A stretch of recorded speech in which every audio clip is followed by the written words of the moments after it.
अस्सलाम वालेकुम। आज हम सेकेंड ईयर चैप्टर नंबर 16 से आगाज़ करेंगे, स्पोर्ट एंड मूवमेंट।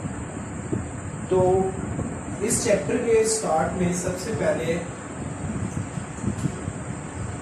ये लिखा गया है कि plants and animals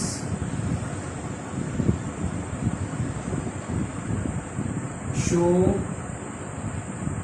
variety of biochemical and physical activities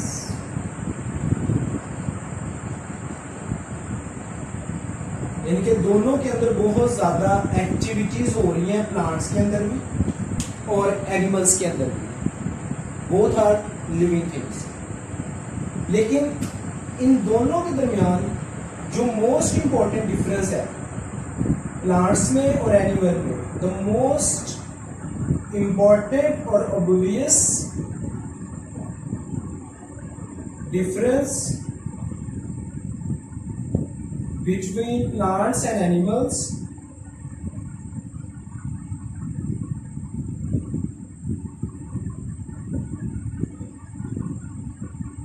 is of locomotion. वो किस चीज का है? वो हमारे पास इन दोनों के दरमियान लोकोमोशन का है। क्योंकि वी ऑल नो डैट जो प्लांट्स हैं वो लोकोमोशन शो नहीं करते, लेकिन जो एनिमल्स हैं वो लोकोमोशन शो करते हैं, यानी कि एक जगह से दूसरी जगह मूव करते हैं, जबकि प्लांट्स एक जगह से दूसरी जगह मूव नहीं करते। तो उसके बाद क्वेश्चन इज दैट कि व्हाई organism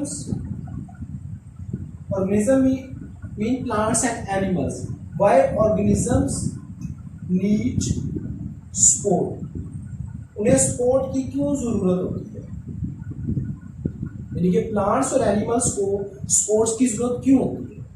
तो प्लांट्स एंड एनिमल्स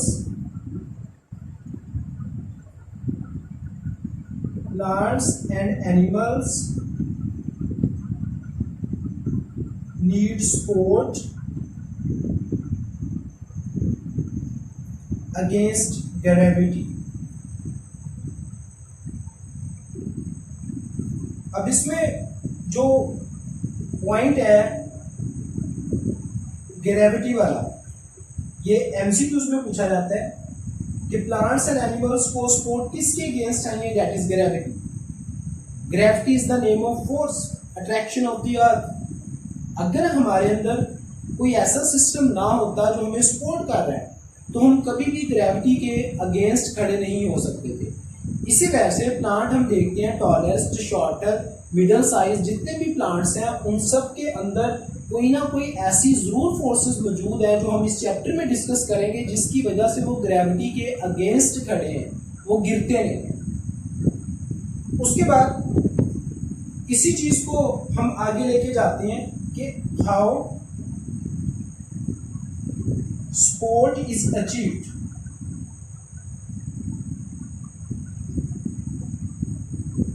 जो प्लांट्स और एनिमल्स हैं उनमें जो स्पोर्ट है वो किस तरह अचीव की जाती है, वो कैसे हासिल की जाती है। तो सबसे पहले हम उसमें देखेंगे प्लांट्स में, इन केस ऑफ प्लांट्स इसको कैसे अचीव किया जाता है। उसके बाद हम एनिमल्स में देखेंगे। प्लांट्स की भी आगे टू कैटेगरीज, बेबी प्लांट्स, उनके अंदर जो स्पोर्ट है that is achieved by collenchymatous sales.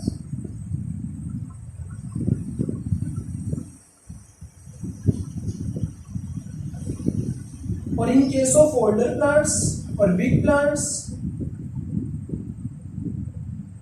this is achieved by sectarian chromatous cells। इनका क्या डिफरेंस है ये हम वेरी नेक्स्ट टॉपिक में इसको डिस्कस करेंगे। उसके बाद while in case of animals, अगर हम एनिमल्स को डिस्कस करते हैं तो एनिमल्स के अंदर जो स्पोर्टिंग स्ट्रक्चर है, स्पोर्ट उनको जो मिलती है इन केस ऑफ एनिमल्स वो कौन सी तीन स्ट्रक्चर है? They supported by bones, number 2 cartilage, और नंबर 3 पे कौन सी चीज आती है? वो मसल्स। बोन से, कार्टिलेज से और मसल से। ये इस चैप्टर में इंट्रोडक्शन पैराग्राफ के अंदर ये दिया गया है। एनिमल्स ने क्योंकि अपनी फूड को हासिल करना होता है, दे हैव इंजेस्टेड हेटेरोट्रॉफ्स, इन्होंने अपने लिए शेल्टर तलाश करना होता है और इन्होंने रिस्पॉन्स करना होता है एनवायरनमेंट के लिए या किसी भी डेंजर को, अपनी लाइफ को बचाने के लिए। दैट्स वाई इनको भी सपोर्ट चाहिए, और वो कहाँ से अचीव होती है? Bye bones, cartilage and muscles. तो सबसे पहले हम देखेंगे सपोर्ट इन प्लांट्स। कंप्लीट ये लॉन्ग क्वेश्चन है। Support in case of plants, ये डिटेल टॉपिक है, लॉन्ग क्वेश्चन। तो डेफिनेटली जो फर्स्ट इसमें हमें लिखना है आपने कि इसमें जो स्टेम है प्लांट के अंदर, stem act as supply line between root and aerial parts of plants. Aerial parts यानी कि जो ऊपर हवा में है, जो जमीन से बाहर है, जिसमें स्टेम है, ब्रांचेस हैं, लीव्स हैं, दूसरे पार्ट है, और उसके बाद जो रूट है, जो अंडरग्राउंड पार्ट, उनके दरमियान जो सप्लाई लाइन एक्ट करता है वो हमारे पास stem. Second, it also provide, stem क्या करता है? It also provide support to the plant, ये प्लांट को सपोर्ट भी करता है। ये दो मेजर इसके फंक्शन है, act as a supply line and as well as it supports the plant. Plant के मेजर पार्ट को, जो जितना भी प्लांट का बेसिक पार्ट है, उसको ये सपोर्ट भी करता है, जो आउट ऑफ द सॉइल। अब हमें ये देखना है how this support is achieved, ये सपोर्ट को किस तरह अचीव करता है, इसमें कौन कौन से ऐसे प्रोसेसेस हैं। तो support is achieved in plants, support in plants is achieved by three ways। तीन तरीकों से जो है वो प्लांट्स अपनी सपोर्ट को अचीव करते हैं। इन केस ऑफ प्लांट्स वो कौन कौन से वेज? तो उनमें फर्स्ट ऑफ ऑल जो फर्स्ट वे है, that is due to turgid pressure।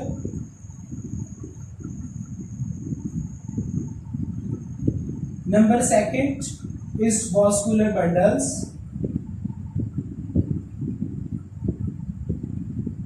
and number third is specialized tissues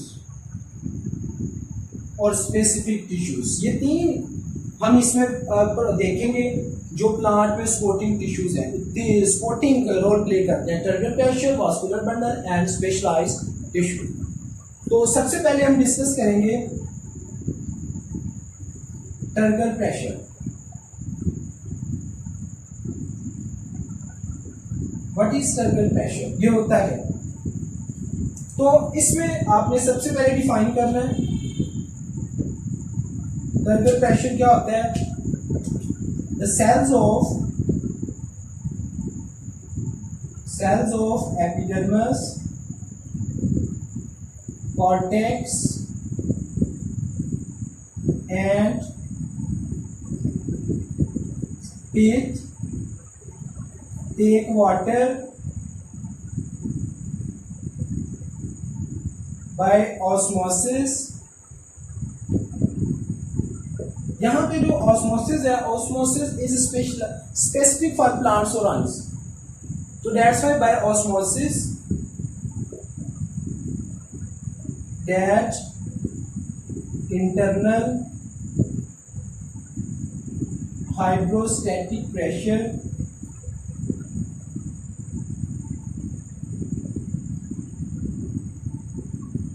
called turgor pressure। Cell के अंदर पानी एंटर हुआ और उससे जो प्लांट के अंदर सेल्स में प्रेशर लगाया पानी ने, उसको हम टर्गर प्रेशर बोलते हैं। ये हम देखते हैं ये सेल्स कौन से और कहाँ पे होते हैं। This will help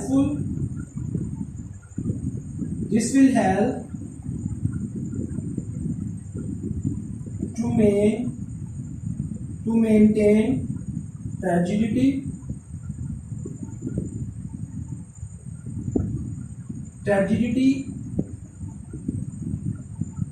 Number second,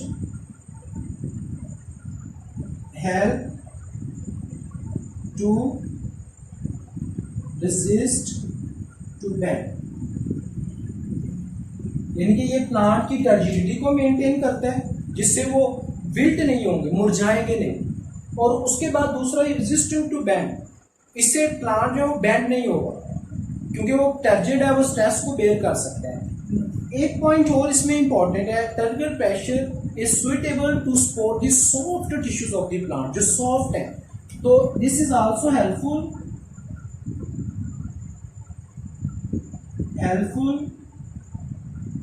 to support soft tissues of the plant.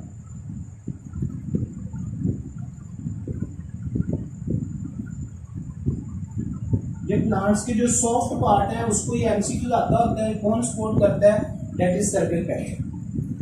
Next question is that how turgor pressure is maintain in the plant. ये सेल एपिडर्मस, कॉर्टेक्स और पिथ में वास्कुलर बंडल के अंदर डिस्कस करता हूँ, ये कहाँ पे होती है और इनकी क्या अरेंजमेंट है। पहले हम ये देख लेते हैं टर्गर प्रेशर किस तरह मेंटेन किया जाता है। तो उसके लिए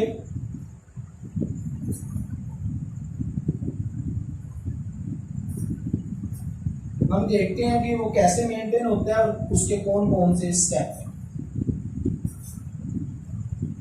तो next is how turgor pressure is maintain.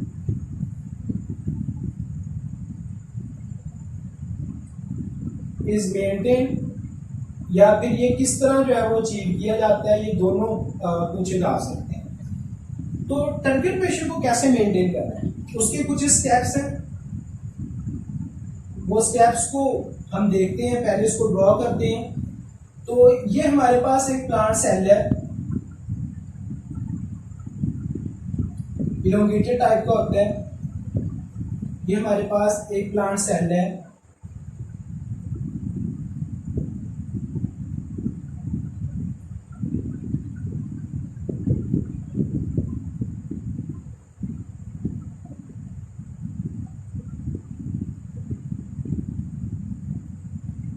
ये हमारे पास प्लांट सेल है, उसमें आउटर मेम्ब्रेन इज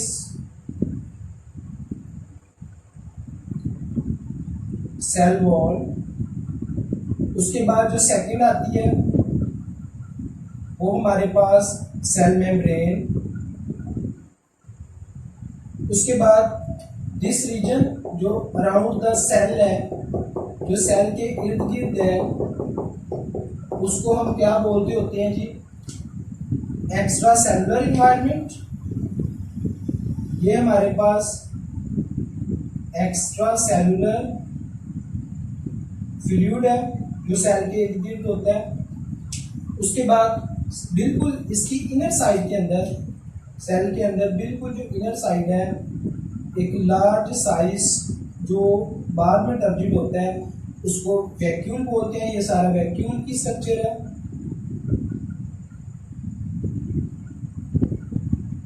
और वैक्यूल की जो मेम्ब्रेन है, this membrane of vacuole is also called tonoplast. इसको टूनोप्लास्ट बोलते हैं।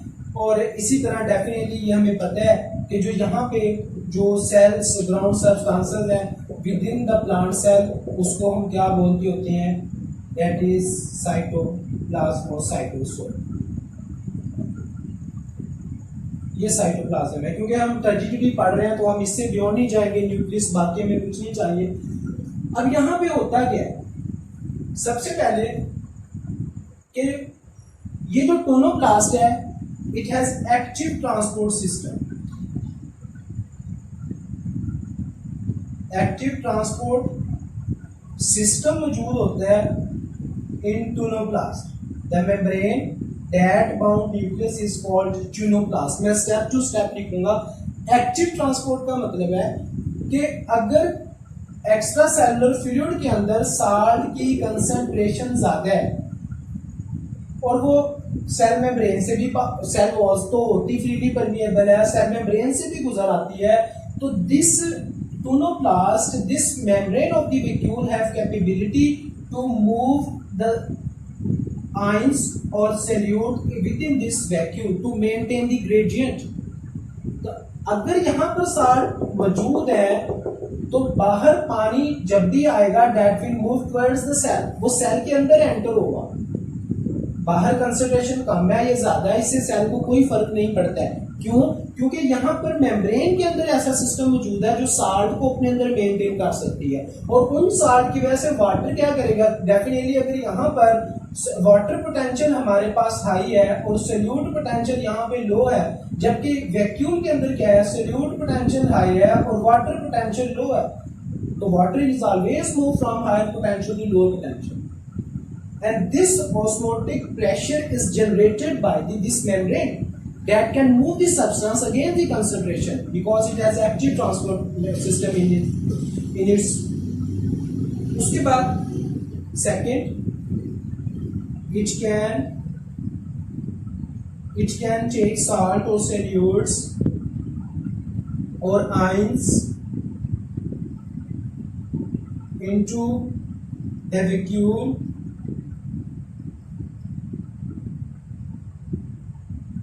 without considering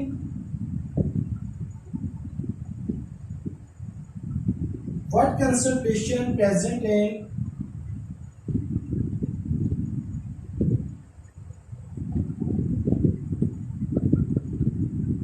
in extracellular fluid।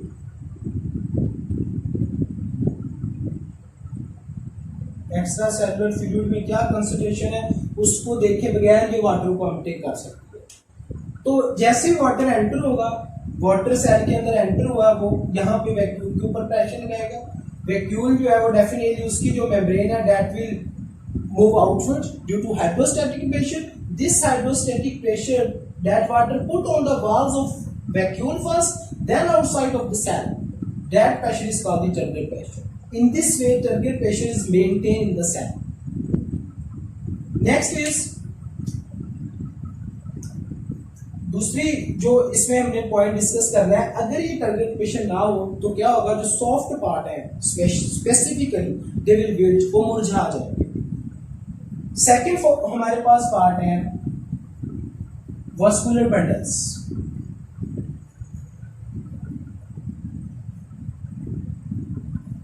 Second part हमारे पास वास्कुलर बंडल का आएगा। तो वास्कुलर बंडल के अंदर हमने इसको डिस्कस कर रहे हैं जाइलम एंड फ्लोएम को।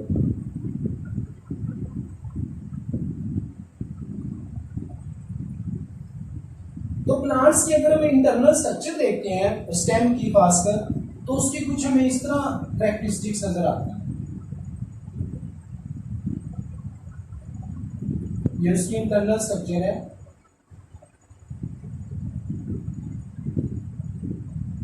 सबसे आउटर मोस्ट लेयर, उसके बाद 2 to 3 layers very compactly packed that have capability to change into other type of cell as well।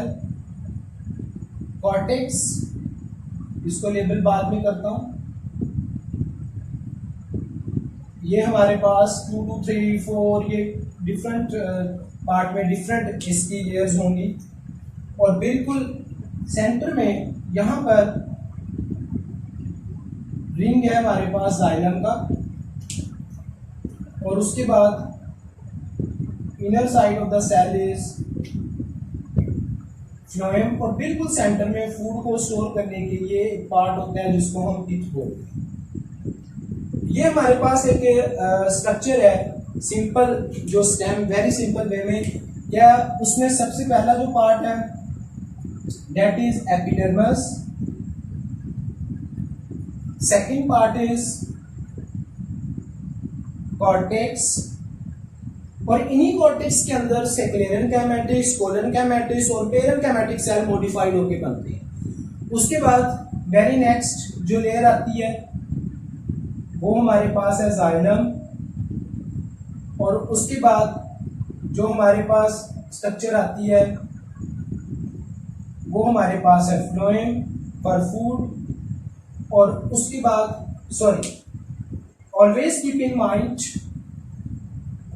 Before xylem is always present inner side, outer side में phloem और inner side पे क्या होती है xylem, और बिल्कुल जो सेंटर में पार्ट है उसको हम क्या बोलते होते हैं, in some plant not in all plant, pith. ये एक स्ट्रक्चर है हमारे पास। इन्हीं को मैंने बोला था एपिडर्मस तक माना जाएगा, वो टर्जिट होंगे। फिर उसके बाद हमने फिनोमेना पढ़े थे फर्स्ट ईयर में, जो एपोप्लास्ट सिम्प्लास्ट पाथवे, उसी के जरिए वाटर एंटर होता है। इसमें कौन से है हमारे पास, डेफिनेटली स्टेम की बात कर रहे हैं तो आउटवर्ड की मैं बात कर रहा हूँ। सेंटर में तो कोहेरेंट टेंशन थ्योरी वर्क कर रही होती है, आउटर पार्ट में इन वे से जो वाटर ट्रांसपोर्ट होता है। पहले एपिडर्मस में, फिर कॉर्टेक्स, उसके बाद फ्लोएम, फिर जाइलम, और उसके बाद हमारे पास पिथ आती है। These structures, xylem and phloem, are collectively called vascular bundles, and these are present in the form of ring. These rings work as a steel rod. ये रिंग फॉर्म में है vascular bundle number 1, number 2 act as steel rod as in concrete. जो concrete है यानी कि जो लेंटर डालते हैं उसमें सीमेंटेड जो कंक्रीट है उसमें जो सरिया डाल देती हैं, ये जो रिंग है ये एज ए सरिये के तौर पे काम कर रहे हैं, रॉड की तरह जो है ये काम कर रही है। तो इसकी वजह से प्लांट को ज्यादा सपोर्ट मिलती है। ठीक है, उसके बाद नेक्स्ट हमारे पास यहाँ पे आता है जो पार्ट, वो स्पेशलाइज्ड टिश्यूज, वो कौन कौन से। तीसरा specialised tissues.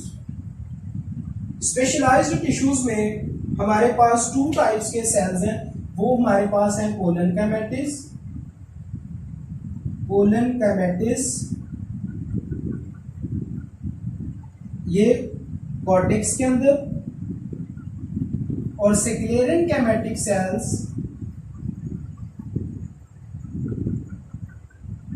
In case of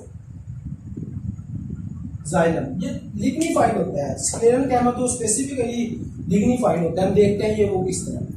तो इन दोनों का क्या डिफरेंस है, ये किस तरह काम करते हैं, तो सबसे पहले हम डिस्कस करेंगे सेक्लेरन कैमेटिक सेल्स। इसमें आ जाता है part A sclerenchymatous cells और टिश्यूज। ये क्या है, उनमें जो पहली बात कि these are the lignified cells, ये मैं बताता हूं कि लिग्निफाइड सेल्स इनको क्यों कहते हैं। Number 2 non living in nature,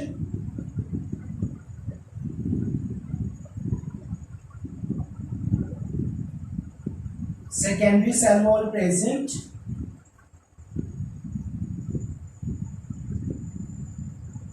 secondary cell wall इनके अंदर प्रेजेंट होती है, और लिग्निफाइड है, नॉन लिविंग इन नेचर है, सेकेंडरी सेल वॉल इसके अंदर प्रेजेंट होती है। ये यूजुअली नॉन इलास्टिक होते हैं। और एक पॉइंट आप और बढ़ा सकते हैं कि सेक्लेरन कैमेटिक सेल सपोर्ट दी